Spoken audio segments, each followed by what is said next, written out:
Sure, the X-Wing is not the fastest, toughest, or the strongest fighter in Star Wars, but it's pretty good at a little bit of everything. The Incom T-65 Xwing Space Superiority Starfighter is the backbone of the Rebel Alliance Strike Force, and there were many reasons why. First, a little bit of backstory on how the X-Wing came into use by the Rebels. Before and during the Clone Wars, Incom Corp manufactured many of the X-Wing's predecessors. There was the Z-95 Headhunter, the Clone Z-95, and the Aggressive Reconnaissance 170 Fighter, or the ARC-170. When the Republic became the Empire, the Navy began looking for a cost-effective fighter to be used with their newer Star Destroyers.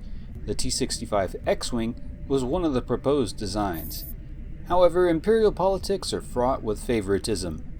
The oligarchs of Sienar Fleet Systems were able to lobby the Empire to use their TIE Fighter design, a ship that could be mass-produced at low cost. Several Incom engineers, perhaps put out by the politics or favoritism in the Imperial system, decided to defect to the Rebels with their prototype T-65 Xwings and the blueprints. TIE Fighters would never have worked for the Rebels anyway. After I go through the features and capabilities of the X-Wing, you'll see why this ship is actually perfect for the Rebels. The T-65 X-Wing is the first model of the X-Wing ever built. Many other versions of this basic fighter concept would be created in the future, such as the T-70 or T-80, which were all called snub fighters. Its most prominent feature are its articulating S-foils, or wings. You see, the X-Wing has 4 very strong time-and-back laser cannons, which give it the ability to punch way above its weight class. It is my belief that these lasers tend to run very hot, therefore they need to be separated and away from the ship so that they don't overheat or burn out. The wings also act as radiators to vent away the heat, so they have real function as well as form. X-Wings also had war launchers here, almost always equipped with a relatively small loadout of proton torpedoes for attacking medium to large targets, but suboptimal in use against other fighters. There are 4 bulky ion engines, although not as efficient as the ones used on TIE Fighters. Their thrust is sufficient to allow a relatively heavy fighter to keep up with things like TIE Fighters, but not quite TIE Interceptors or A-Wings for sure. The X-Wing's maneuverability isn't outstanding, but sufficient enough to allow it to dogfight with other maneuverable fighters such as TIE Fighters. X-Wings have their own life support system and are also shield equipped, somewhat rare and expensive for fighters, but it also has a hyperdrive. The Astromech R2 units could store several jump calculations that would allow these ships to navigate through hyperspace for some distance. It is these last 3 features, the life support systems, the shields, and the hyperdrive, that define the fighter doctrine of the Rebel Alliance. No doubt that this fighter could be more maneuverable and faster without the added bulk of these systems, but there were reasons for this, unique to the Rebels. The first reason is that the Rebels didn't have the resources, nor did they have entire worlds of people to forcibly draft into service. This meant that each pilot was of great value. All of their fighters were meant to take hits, come back intact, and save the ship to be used again, and more importantly, the pilot. In contrast, the Empire viewed its pilots and TIE Fighters as expendable cannon fodder.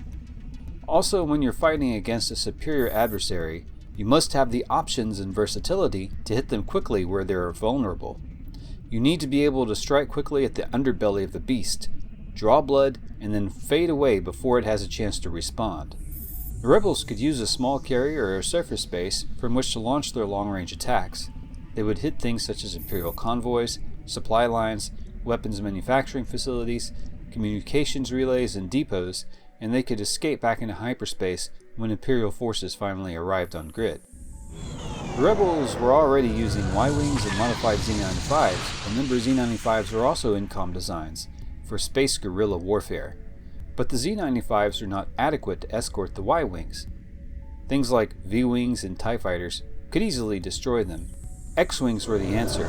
Not only could X-Wings escort the Y-Wings, but should the Y-Wings be unable to deliver their proton torpedoes onto the target, the X-Wings were able to do this with their warhead loadout. The Empire had very few tools in its arsenal to respond to these types of attack. They had things such as skip-ray blast boats, which were overkill, and eventually assault gunboats, but more often than not, they would send something like a dreadnought or even a Star Destroyer to deal with a few X-Wings and Y-Wings, which could easily escape back into hyperspace, a clumsy and wasteful use of resources. Another thing that X-Wings could do that their Imperial counterparts could not was land and launch from virtually anywhere. TIE fighters used TIE fighter racks for launching and recovering. While yes, TIE fighters could land without them in a crunch, they could not do this as efficiently as X-Wings. TIE fighters also required very specific parts manufactured by Scinar Fleet Systems to repair and maintain, but because X-Wings are the descendants of the older fighters like Z-95s and ARC 170s, they could often cannibalize older ships for maintenance and repairs. This is one reason why X-Wings often vary in appearance. And because they were used over and over again, they had a very worn and gritty look. We all know that it was an X-Wing that managed to endure the defenses of the Death Star and deliver the killing strike that would destroy it. And over time, X-Wing pilots would become so good at using their ships, they could inspire many others to join the rebel cause and finally defeat the Empire. Well, thank you for watching, everyone. I had to do a little bit of something for my Star Wars fans. After this, I'll be going back to Star Trek stuff. Until next time, space friends.